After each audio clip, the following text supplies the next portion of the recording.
ఇది linear factor plus repeated problems లో కొన్ని సాల్వ్డ్ ప్రాబ్లమ్స్ ఉన్నాయి. ఒకటి ఫస్ట్ క్వశ్చన్ చూడు. First question 1/1 - 2x² into 1 - 3x ఉంది ఇక్కడ. ఓకేనా? ఇది proper fraction improper fraction? Proper fraction. ఇది కాన్స్టెంట్ ఉంది కాబట్టి x⁴ ఇది. ఓకేనా? x⁴ ఇది x² ఇంటూ x అంటే x³ అంటే ఇది ప్రాపర్ ఫ్రాక్షన్ అవుతుంది కదా. నెక్స్ట్ దీంట్లో లీనియర్ ఫ్యాక్టర్ ఉంది కదా. 1 - 3x అనేది లీనియర్ ఫ్యాక్టర్. లీనియర్ ఫ్యాక్టర్ ఉంది ప్లస్ 1 - 2x² అనేది రిపీటెడ్. 1 - 2x² రిపీటెడ్ అని. ఓకే, ఇది రిపీటెడ్. ఫస్ట్ రిపీటెడ్ రాదు, ఇది లేదనుకోండి. అది అని చెప్పింది a/1 - 2x plus b/1 - 2x whole square. అయిపోయిందా రిపీటెడ్ ప్రాబ్లం రాయడం? Repeated problem 1 - 2x whole square. 1 - 2x whole square అంతా a/1 - 2x plus b/1 - 2x whole square repeated. ఇంకొకటి ఉంది కదా లీనియర్ ఉంది కదా c/1 - 3x. ఓకేనా? అయిపోయిందా? చూడు జరుగు అట్లా రాసు. నెక్స్ట్ ఇది చూడు, ఇది 2x + 3 x + 3 హోల్ స్క్వేర్. ఏది లీనియర్ ఏది రిపీటెడ్? x + 3 హోల్ స్క్వేర్ అనేది రిపీటెడ్, 2x + 1 అనేది లీనియర్. ఓకేనా? లీనియర్ అంటే ఇది a/2x + 3 ప్లస్ ఏ తర్వాత వచ్చేది మనకి b/x + 3 హోల్ స్క్వేర్ కి మనం రిపీటెడ్ రాయాలి. ఎంత అది? x + 3 plus c/x + 3 whole square. ఓకేనా?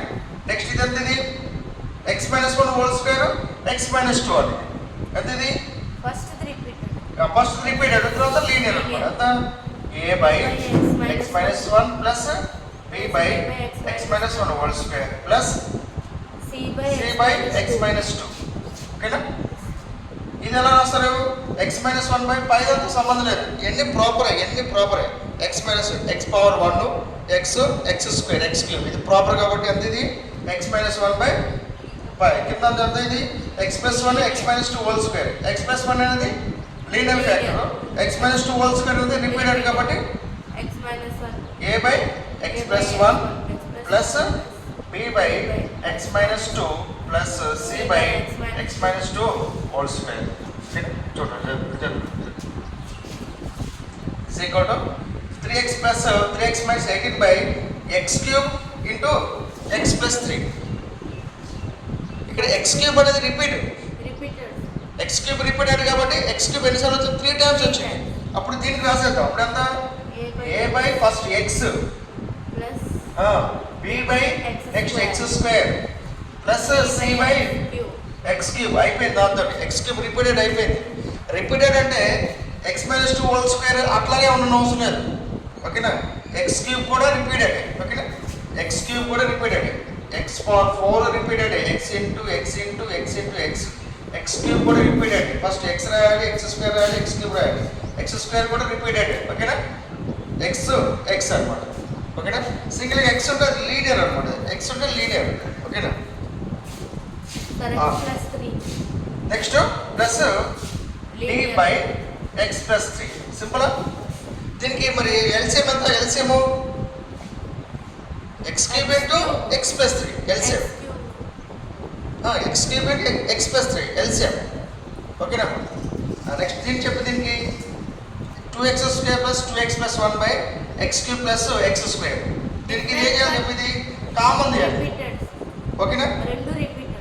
ఇది కూడా రిపీటెడ్ అయినా it can be written as 2x² + 2x + 1/x² common చేస్తాడు.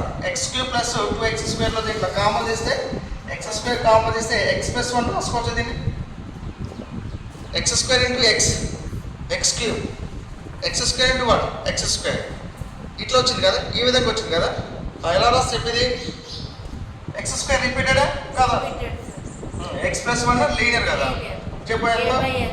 a/x plus b/x² plus c/x + 1.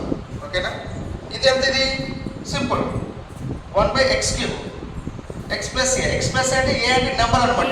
ఇది లీనియర్ అనమాట.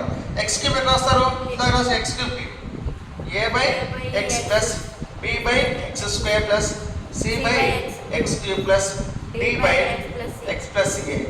దీనికి ఎల్సిఎం ఎంత? ఎల్సిఎం ఇదే ఎల్సిఎం x³ ఎక్స్ ప్లస్ ఏ. దీనికి ఎల్సిఎం ఎంత? ఇది తీసుకోండి, X square into X plus 1. దీనికి LCM X cube into X plus 3.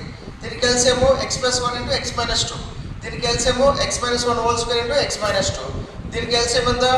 2x plus 3 into X plus 3 whole square. దీనికి ఎల్సిఎం ఎంత? 1 minus 2x square into 1 minus 3x LCM. ఓకేనా? ఇందులో clues రాసుకొని దీన్ని ఎలా సాల్వ్ చేస్తారో తర్వాత చూద్దాం. ఓకేనా? క్లూస్ రాసుకొని